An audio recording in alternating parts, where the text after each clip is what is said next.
नमस्कार दोस्तों, स्वागत है आपके अपने YouTube channel RN maths education पर। दोस्तों हम लोग चैप्टर 1 जिसका नाम है रियल नंबर्स या फिर वास्तविक संख्याएं, इसके अंतर्गत हम लोग प्रश्नावली 1.4 को स्टार्ट किए हुए हैं। दोस्तों जो 1.4 है हम लोगों का जो प्रश्नावली है, इसमें हम लोगों ने पहले वीडियो में 1 से लेकर के 4 तक के क्वेश्चन को सॉल्व किया था, ठीक है दोस्तों। और दूसरे वीडियो में हम लोगों ने 5, 6, 7, 8, 9 यानी कि 9 तक के क्वेश्चन को सॉल्व किया था, ठीक है दोस्तों। और इस वीडियो में हम लोग क्वेश्चन नंबर 10 से सॉल्व करना स्टार्ट करेंगे, ठीक है प्यारे बच्चों। तो चलिए हम लोग स्टार्ट करते हैं और समझते हैं कि क्वेश्चन नंबर 10 क्या कह रहा है। देखिए यहाँ पे परिमेय संख्या, ठीक है दोस्तों, परिमेय संख्या 257/5000 की हर को, ठीक है, 2 पे घात यम गुणे 5 पे घात यन के रूप में लिखिए, जहाँ यम तथा यन ऋणोत्तर पूर्णांक है। इसके बाद बिना वास्तविक विभाजक के इसका दशमलव प्रसार लिखिए। प्यारे बच्चों यहाँ पे जो 257/5000 है, जो इसका हर है, इसके हर को हमें 2 पे घात यम गुणे 5 पे घात यन के रूप का आना है, ठीक है। उसके बाद देखिए जो यम और यन का वैल्यू होगा 0, 1, 2, 3, 4 डॉट डॉट होगा, ठीक है दोस्तों। उसके बाद 257/5000 को हल करके हमें दशमलव के प्रसार के रूप में लिखना है, ठीक है दोस्तों। तो चलिए हम लोग सॉल्व करते हैं। प्यारे बच्चों आप लोग समझिए, ठीक है, आप लोग समझिए। देखिए यहाँ पे जो परिमेय संख्या दिया है वो हम लोगों को क्या है, परिमेय संख्या, ठीक है। परिमेय संख्या क्या दिया है हम लोगों का, 257/5000, 257/5000। प्यारे दोस्तों इसके हर को हमें 2 पे घात यम गुणे 5 पे घात यन के रूप का ले आना है, ठीक है दोस्तों। तो इसके लिए हमें क्या करना होगा कि जो 5000 है, 5000 का हमें अभाज्य गुणनखंड निकालना पड़ेगा, ठीक है दोस्तों। तो चलिए हम लोग सॉल्व करते हैं। देखिए यहाँ पे 257/5000। प्यारे दोस्तों यहाँ पे अच्छे से समझिए आप लोग, 5000 का हम लोग क्या निकालेंगे, अभाज्य गुणनखंड निकालेंगे। तो 2 से काटेंगे तो कितनी बार में जाएगा, 2500, ठीक है। फिर 2 से काटेंगे तो क्या हो जाएगा, 1250 हो जाएगा। फिर 2 से काटेंगे तो क्या हो जाएगा, 625 हो जाएगा। फिर 5 से कटेगा, ठीक है, 5 से कटेगा तो 125 हो जाएगा, समझ गए आप लोग ना। फिर 5 से कटेगा तो क्या हो जाएगा, 25 × 5 = 125। फिर 5 से कटेगा तो 5 × 25 = 25 हो जाएगा। फिर 5 से कटेगा तो 5 × 1 = 5 हो जाएगा। इस प्रकार हम लोग देख रहे हैं कि जो 5000 है उसका अभाज्य गुणनखंड क्या आ जा रहा है, 2 × 2 × 2, ठीक है, गुणे 5 कितनी बार में, 4 बार में, 5 × 5 × 5 × 5, ठीक है दोस्तों, समझ गए आप लोग। तो इसका मतलब क्या हो जाएगा, आगे चलिए आप लोग, 257/2 पे घात क्या हो जाएगा हम लोगों का, 3 हो जाएगा। और गुणे 5 पे घात कितना हो जाएगा हम लोगों का, 4 हो जाएगा, ठीक है दोस्तों। यहाँ पे आप लोग ध्यान दीजिए कि जो इसका हर है वो क्या है, 2 पे घात यम गुणे 5 पे घात यन के रूप का है ना। तो वही जो हम लोगों का क्वेश्चन कर रहा है कि इसके हर को 2 पे घात यम गुणे 5 पे घात यन के रूप में लिखिए। तो हम लोग लिखेंगे कि परिमेय संख्या, ध्यान दीजिए आप लोग, परिमेय संख्या, ठीक है, परिमेय संख्या 257/5000 का हर, ठीक है, 5000 का हर 2 पे घात 3 गुणे 5 पे घात 4 है, ठीक है, जो कि 2 पे घात यम गुणे 5 पे घात यन के रूप का है, ठीक है दोस्तों, के रूप का है, समझ गए आप लोग ना, ठीक है। अब देखिए आगे फिर क्वेश्चन में क्या कर रहा है कि यहाँ पे अच्छे से आप लोग समझिए, ठीक है। चलिए यहाँ पे आगे क्वेश्चन में क्या कर रहा है कि जो 257/5000 है, इसको हमें इसके दशमलव के प्रसार में लिखे, ठीक है दोस्तों। तो यहाँ पे समझिए आप लोग 257/5000, ठीक है प्यारे दोस्तों। तो सबसे पहले हम लोग क्या करेंगे, 2 से ऊपर नीचे गुणा करा देंगे, ठीक है दोस्तों। जब 2 से ऊपर नीचे गुणा कराएंगे तो क्या हो जाएगा, देखिए यहाँ पे 257 × 2 करेंगे तो 7 दूनी कितना हो जाएगा, 14 हो जाएगा। हासिल 1, 5 दूनी 10, 10 1 11, फिर हासिल 1, 2 दूनी 4, 1 5 हो जाएगा। बटे नीचे क्या हो जाएगा, 5000 × 2 यानी कि 10,000 हो जाएगा, 1000 10,000, ठीक है दोस्तों। आप लोग समझिए यहाँ पे देखिए 1 2 3 4 यानी कि 4 शून्य, इसका मतलब क्या हो जाएगा, 4 अंक के बाद दशमलव लगेगा। तो 1 2 3 फिर 0 लगा देंगे, फिर दशमलव लगा देंगे, तो 0.0514 हो जाएगा हम लोगों का, ठीक है। यानी कि 514 में हम लोग 10,000 का भाग करेंगे तो क्या हो जाएगा, 1 2 3 4 यानी कि 4 अंक के बाद दशमलव लगेगा। तो 1 2 3, चौथा अंक कुछ नहीं है तो हम लोग शून्य मान लेंगे, ठीक है दोस्तों। तो यहाँ पे क्या हो जाएगा हम लोगों का, इसका जो दशमलव प्रसार होगा क्या हो जाएगा, 0.0514 हो जाएगा। यही क्या हो जाएगा हम लोगों का आंसर हो जाएगा, ठीक है दोस्तों। तो आप लोग क्वेश्चन नंबर 10 को समझ गए ना कि क्वेश्चन नंबर 10 क्या कह रहा था, ठीक है। अब देखिए हम लोग बढ़ते हैं क्वेश्चन नंबर 11 की तरफ, समझते हैं कि क्वेश्चन नंबर 11 क्या कह रहा है। प्यारे बच्चों जो क्वेश्चन नंबर 11 है इसको आप लोग समझिए अच्छे से। देखिए यहाँ पे क्वेश्चन नंबर 11 क्या कह रहा है, ठीक है, यहाँ पे, ठीक है, ओके। कुछ वास्तविक संख्याओं के दशमलव प्रसार नीचे दर्शाए गए हैं, ठीक है। प्रत्येक स्थिति के लिए निर्धारित कीजिए कि यह संख्या परिमेय संख्या है या नहीं। ठीक है, यदि यह परिमेय संख्या है और P/Q के रूप की है तो Q के अभाज्य गुणनखंडों के बारे में आप क्या कर सकते हैं। ठीक है दोस्तों, यहाँ पे आप लोग समझिए कि यहाँ पे जो पहला, दूसरा और तीसरा क्वेश्चन दिया हुआ है हम लोगों का, इसमें हमें जो पहले चेक करना है कि कौन कौन सी संख्या परिमेय संख्या है। ठीक है, और कौन कौन सी संख्या अपरिमेय संख्या है। तो यहाँ पे जो संख्या परिमेय होंगी उसका जो हर होगा उसके बारे में हमें कहना है कुछ, कि इसका जो हर होगा उसके हर का अभाज्य गुणनखंड क्या आ सकता है। ठीक है दोस्तों, तो यहाँ पे इसके लिए हमें क्या करना पड़ेगा, सबसे पहले समझना पड़ेगा कि शांत दशमलव क्या होता है और अशांत आवृत्ति क्या होती है, और परिमेय संख्या क्या होता है और अपरिमेय संख्या क्या होता है। ठीक है दोस्तों, हमें इस क्वेश्चन को समझने के लिए चार बातों पर ध्यान देना होगा। पहला बात है परिमेय संख्या, फिर दूसरा बात है अपरिमेय संख्या क्या होती है, फिर तीसरा बात है कि शांत दशमलव कब होता है और अशांत आवृत्ति कब होती है। ठीक है दोस्तों, तो चलिए हम लोग समझ लेते हैं इन चारों चीज़ों को। तो सबसे पहले हम लोग समझेंगे परिमेय संख्या। ठीक है प्यारे बच्चों, तो परिमेय संख्या समझेंगे। तुम लोग कई बार पढ़ चुके हैं कि परिमेय संख्या क्या होती है। हम लोगों की परिमेय संख्या क्या होती है आप लोग बताइए। ठीक है, परिमेय संख्या जिसको हम लोग P/Q के रूप में लिख सके और उसका जो हर होगा कभी भी शून्य के बराबर नहीं आएगा। ठीक है, तो वो क्या होती है, परिमेय संख्या होती है। और परिमेय संख्या दशमलव के बाद शांत होता है। ठीक है, यानी कि दशमलव के बाद क्या होती है, वो संख्याएं पूरी तरह से विभाजित हो जाती है। ठीक है दोस्तों, तो इस प्रकार की जो हम लोग संख्या होगी उसको क्या कहेंगे, परिमेय संख्या कहेंगे। उसके बाद फिर हम लोगों का दशमलव के बाद संख्याओं की पुनरावृत्ति होगी। ठीक है, संख्याओं की पुनरावृत्ति होगी। तो यहाँ पे देखिए, जैसे मान लीजिए इस प्रकार। ठीक है, संख्याओं की क्या हो रही है, पुनरावृत्ति हो रही है, यानी कि रिपीटिंग हो रही है। तो इसका मतलब क्या हो गया, ये परिमेय संख्या हो गया।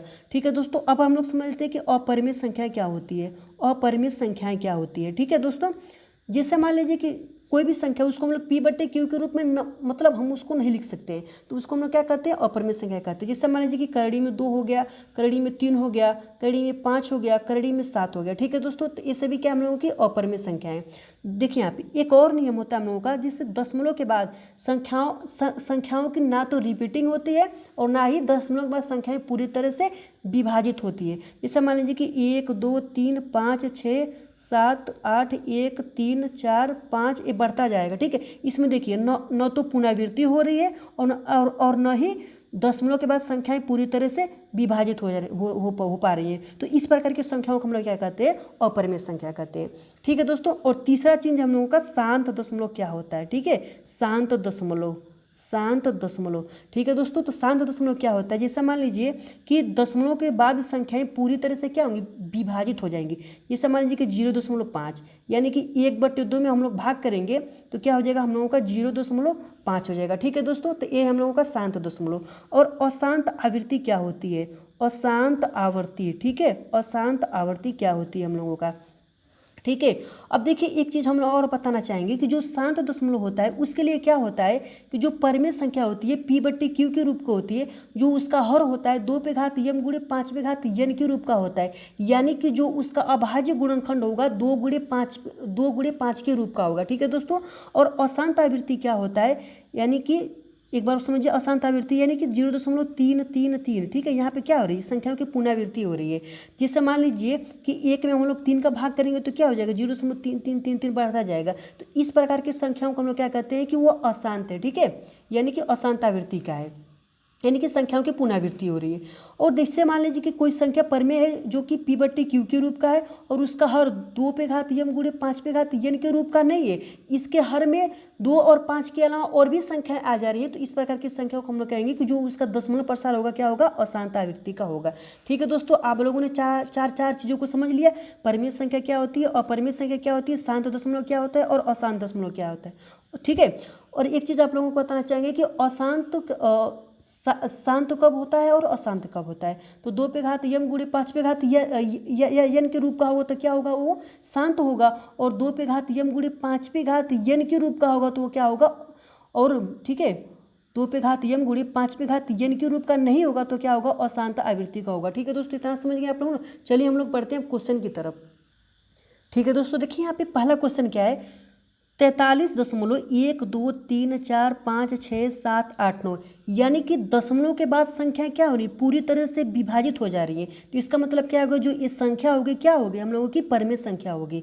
ठीक है दोस्तों। और एक चीज़ और आप समझिए आप लोग ये समझिए, दशमलव के बाद क्या हो जा रही है कि जो पूरी तरह से संख्याएं विभाजित हो जा रही है, इसका मतलब क्या होगा, दशमलव शांत होगा हम लोगों का ना, तो उसका हर क्या होगा, किसी भी परिमेय संख्या का जब दशमलव शांत होता है तो उसका हर क्या होता है, 2 पे घात यम गुणे 5 पे घात यन के रूप का होगा ना, यानी कि इसके हर में क्या होगा, 2 गुणे 5 का अभाज्य गुणनखंड होगा। ठीक है दोस्तों, तो समझ गए आप लोग ना। चलिए इसको हम लोग हल करते हैं और समझ में आ जाएगा हम लोगों का।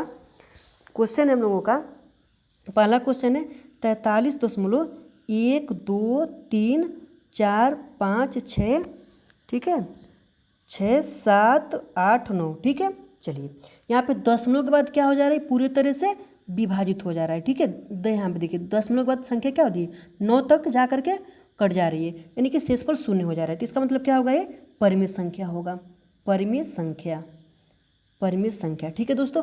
और किसी भी परिमेय संख्या में जो दशमलव प्रसार होगा जब शांत कब होता है, जब वह 2 पे घात यम गुणे 5 पे घात यन के रूप का होगा। ठीक है दोस्तों, तो हम लिखेंगे जो हर होगा अर्थात जो क्यू होगा हम लोगों का, ठीक है, वो क्या होगा, 2 गुणे 5 के रूप का होगा, के रूप का होगा।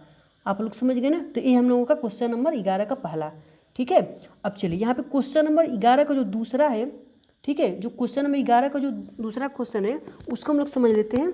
देखिए यहाँ पे, देखिए यहाँ पे 0.120120 फिर 1200 फिर 12000। यहाँ पे आप लोग क्या समझ रहे हैं कि दशमलव के बाद न संख्याओं की न तो पुनरावृत्ति हो रही है और न ही ये संख्याएं कट रही है। तो इसका मतलब क्या होगा, इस संख्या क्या होगी, हम लोगों की अपरिमेय संख्या होगी। ठीक है दोस्तों, कौन सी संख्या होगी, हम लोगों की अपरिमेय संख्या होगी। तो यहाँ पे हम लोगों का हो जाएगा क्वेश्चन, ध्यान दीजिए आप लोग, 0.120 यानी कि, ठीक है, चलिए हम लोग इसको आप लोग समझ गए ना कि ये क्या होगा, अपरिमेय संख्या होगा। ठीक है, चलिए अब देखिए यहाँ पे जो तीसरा नंबर क्वेश्चन है वो क्या कर रहा है, 43.123456789। यहाँ पे देखिए, यहाँ पे दंड लगा है, इसका मतलब क्या होगा कि 123456789 की जो संख्या है उसकी पुनरावृत्ति हो रही है, अर्थात रिपीटिंग हो रही है। तो रिपीटिंग कब होता है, जब अशांत आवृत्ति होती है ना। तो इसका मतलब क्या होता है, जो इसका हर होगा 2 पे घात यम गुणे 5 पे घात यन, और इसके अलावा और भी अभाज्य गुणनखंड हो सकता है। तो इस प्रकार की जो संख्या होगी हम लोगों को क्या होगी, परिमेय संख्या तो होगी ही होगी, लेकिन जो उसका हर होगा 2 पे घात यम गुणे 5 पे घात यन, और भी अभाज्य संख्याएं हो सकती हैं। ठीक है दोस्तों, तो चलिए हम लोग इसको समझ लेते हैं।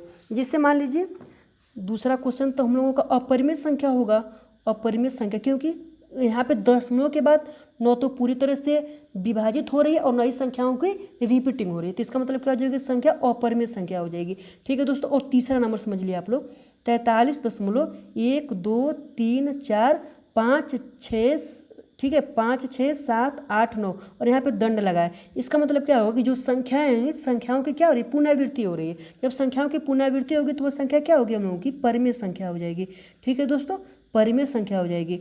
और यहाँ पे जब परिमेय संख्या हो जाएगी अर्थात P/Q के रूप का हो जाएगी, तो जो उसका हर होगा, यहाँ पे देखिए संख्याओं की पुनरावृत्ति हो रही है, तो जब पुनरावृत्ति होती है तो जो उसका हर होता है 2 गुणे 5, ठीक है, और इसके अलावा, ठीक है, इसके अलावा और भी संख्याएं हो सकती हैं। ठीक है, इसके अलावा और भी संख्या हो सकती है। ठीक है, और भी संख्या हो सकती है, संख्या हो सकती है।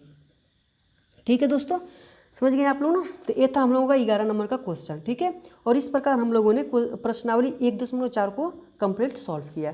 ठीक है दोस्तों, वीडियो पसंद आए तो वीडियो को लाइक कीजिए, शेयर कीजिए, और चैनल पर नए हो तो चैनल को आप लोग सब्सक्राइब कर लीजिए।